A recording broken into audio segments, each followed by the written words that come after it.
Hello po mga kabebe, magandang buhay po sa lahat. So yun nga po mga kabebe, kamusta na ba kayo? Kamusta na ba yung mga nag-aalaga ngayon ng itik na kakaumpisa pa lang o matagal na nag-iitik? O ano, may mga itlog pa ba dyan?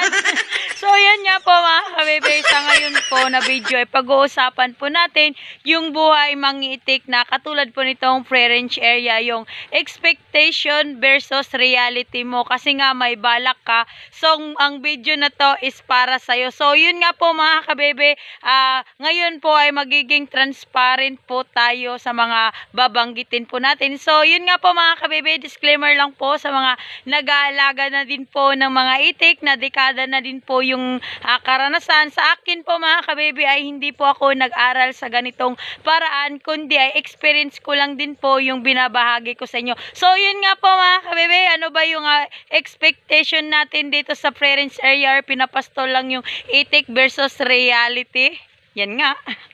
Pag-aalaga po talaga ng itik mga kabebe, mayroon po talaga tayong masasabi na mga negative side. Pero yun nga po mga kabebe, ito nga pong paraan po natin is free range area or pinapastol lang po talaga itong mga alagang itik natin. Kung tawagin po talaga natin mga kabebe, ito po yung negosyong tipid na di ka tinipid. Kasi nga ay pwede kang hindi magpatuka po sa mga alagang itik mo ng the clear kasi ay yung mga pagkain na kailangan nila ay andito na din po sa area, lalong-lalo na yung kohol at yung palay. Balanse po yung nakakain po ng mga alagang itik natin. So kahit ganun po mga kabebe ay hindi pa din po talaga natin masasabi na maganda po talaga yung egg production po ng mga alagang itik natin, lalong-lalo na yung paraan po nga natin is ganitong free range area. At ito nga po mga kabebe, nakikita nyo naman po talaga na pag ganitong free range area po, wala po talaga tayong problema sa paglalagyan po ng kulungan ng mga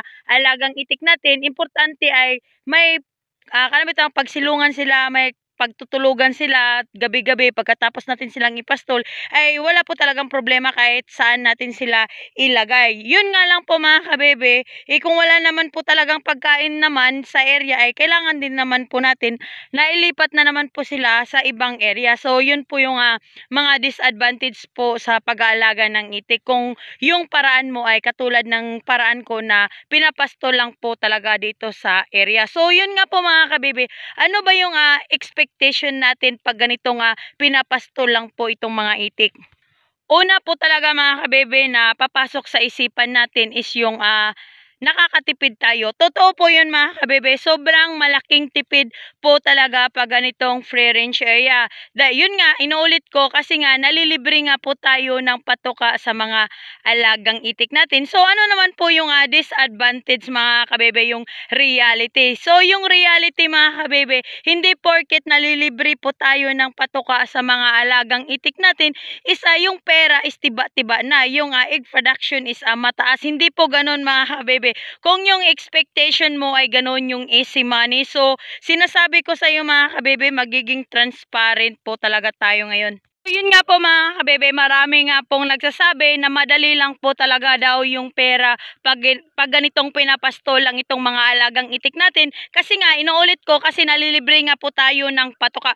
Pero in reality po mga kabebe, ibang-iba po talaga. Kasi nga, katulad mo din po, yung expectation ko din po dati is araw-araw ako magkakapera sa mga itik ko kasi ay nangingitlog nga po ito sila everyday. Kaso ang nangyari po mga kabebe, kasi nga ganito yung paraan natin, napakahirap po natin ma-hit yung target na makapaitlog po tayo ng mga itik, lalong-lalo na yung paraan po natin is ganitong free range area. Tas ito nga po mga kabebe, nakikita nyo naman po yung area natin mga kabebe. Paano po tayo egg production kung yung area natin mga kabebe is katulad nito?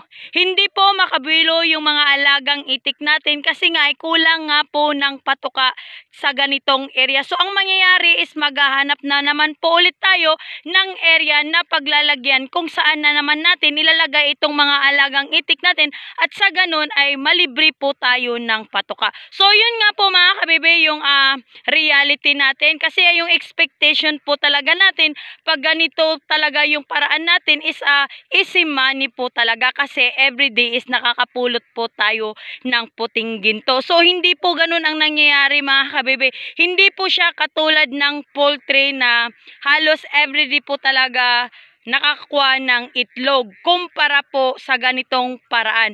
Kasi pag ganitong paraan po talaga mga kabebe yung gusto mo, yung expectation mo, ibang-iba po talaga sa realidad. Kasi pag realidad na po talaga mga kabebe, na andito ka na po sa area, ang masasabi ko po sa iyo, napakahirap po talaga. Lalong-lalo na is kulang po tayo ng budget. So kailangan po talaga natin mga kabebe na maglaan po talaga tayo dito ng puhunan. Kasi lalong-lalo na yung area na paglalagyan natin, katulad ko, sobrang dami po ng mangitik dito sa area. So nahihirapan po ako masyado mga kabebe kasi nga yung patuka sana nakakainin ng mga alagang itik ko is yun nga, nahahati kasi nga po sa sobrang dami po na mangitik. So ang mangyayari, yung mga alagang itik natin ay hindi po makabwilo ng paitlog. Kasi nga, kung nangingitlog nga po yung mga alagang itik natin ngayon mga kabebe, pag ganitong pastol, ang sinasabi ko sa'yo, hindi po siya tuloy-tuloy. Ang mangyayari po mga kabebe is putol-putol po yung egg production po ng mga alagang itik natin. So ang nangyayari po mga kabebe, 1 month or pinakamataas na po yung 1 month mahigit mga kabebe na tuloy-tuloy po yung egg production po ng mga alagang itik natin, lalong-lalo na pag ganitong free range. Kasi nga po kung ano nga lang po yung sa area, lagi kong sinasabi is dito lang din po talaga tayo umaasa po sa egg production po ng mga alagang itik natin. So marami po talaga mga disadvantage dito mga kabebe, yung mga reality, tas yung expectation mo. So, wag ka talaga mag-expect mga kabebe na yung pera sa ganitong free range area is madali lang po. Hindi po ganun. So, kailangan mo talaga kung pasukin mo yung ganitong negosyo mga kabebe, dapat po talaga ay mahalin mo kasi nga hindi po lahat positive ang naidudulot po ng free range area or pinapastol lang po itong mga alagang itik natin. Yun nga po mga kabebe, pag ganito po talagang pinapastol lang po talaga yung mga alagang itik natin, much better po talaga na may budget po talaga tayo kung in kaso is gusto mo talaga na tuloy-tuloy po yung egg production po ng mga alagang itik natin, isabayan mo ito ng vitamins or yung duck layer. At sa ganun po mga kabebe na kahit pinapastol po natin yung mga alagang itik natin sa ganitong area na patapos na po yung anihan, tas tumataas po yung egg production, ay hindi po talaga tayo nagwo-worry. Yun po yung mga mabuti nating gawin mga kabebe. So kailangan po talaga natin ng may puhunan pa din po talaga tayo kahit ay nagsimula na po tayo, kahit nangingitlog na po itong mga alagang itik natin. Kasi nga po mga kabebe, hindi po talaga pwede na dito na lang po talaga natin iasa lahat po ng pangangailangan po ng mga alagang itik. So kailangan po natin ng tamang diskarte at sa ganun itong mga alagang itik natin is makapaitlog po tayo ng hindi po masyado malaki yung pera na inililabas po natin. Kasi pag may ganitong area lang po talaga tayo mga kabebe is napakalaking tipid po talaga, lalong-lalo na sa area mo ay ikaw lang yung mangitik, so wala po tayong problema, hindi po may stress yung mga alagang itik mo, kundi is babantayan mo na lang is yung mga aso or yung mga hayop na malapit sa mga alagang itik mo. So yun na lang yung babantayan mo. Ang nangyayari po kasi mga kabebe, dito po kasi sa Bukidnon, sobrang dami po talaga na mangitik. So ito yung number 1 po talaga na problema namin dito. Kaya yung egg production ay hindi po talaga siya umuusad, kundi ay kanang gapundo lang siya ba. Minsan wala na talaga. So kailan ka ba nakakita ng itik mga kabebe na sobrang dami pero yung income mo kahit isang itlog is zero ang itlog ng mga alagang itik mo? Dito mo lang yan makikita mga kabebe pag itong free range area, pinapastol lang po talaga itong mga alagang itik natin. So hindi po lahat mga kabebe na maganda po talaga yung naidudulot po ng pinapastol or free range area.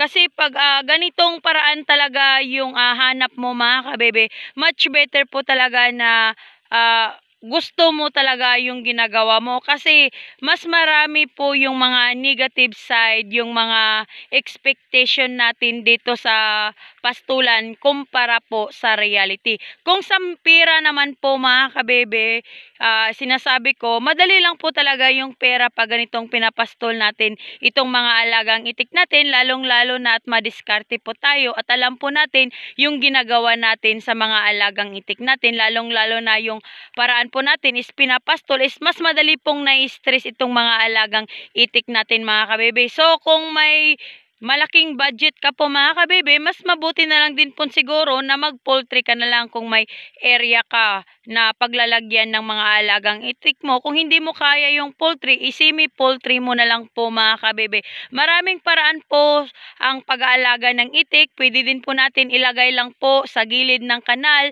na kahit saan pwede natin silang ilagay doon. Kung patapos na yung ani, lipat na naman sa ibang kanal na malawak yung area, at least ay nakakapakain pa po tayo ng duck layer, at sa ganun ay yung mga alagang itik po natin ay hindi po masyadong mangayayat. So pag mangayayat po itong mga alagang itik natin mga kabebe, pag ganitong area po yung paglalagyan natin, alanganin po tayo, sure na sure po talaga itong mga alagang itik natin is maapektuhan po talaga yung egg production. So yun po mga kabebe, napakarami po talaga nating alalahanin dito po sa pastulan, kasi hindi po lahat is maganda po talaga yung maibabalik sa atin, lalong lalo na exposed po talaga tayo sa mga chemical. So yun din po yung number 1 na kuha natin, titignan yung area na paglalagyan natin is baka may lason. So yun po yung number 1 po talaga na problema natin, maliban po sa pinapastol lang po natin itong mga alagang itik natin. So yun nga po mga kabebe,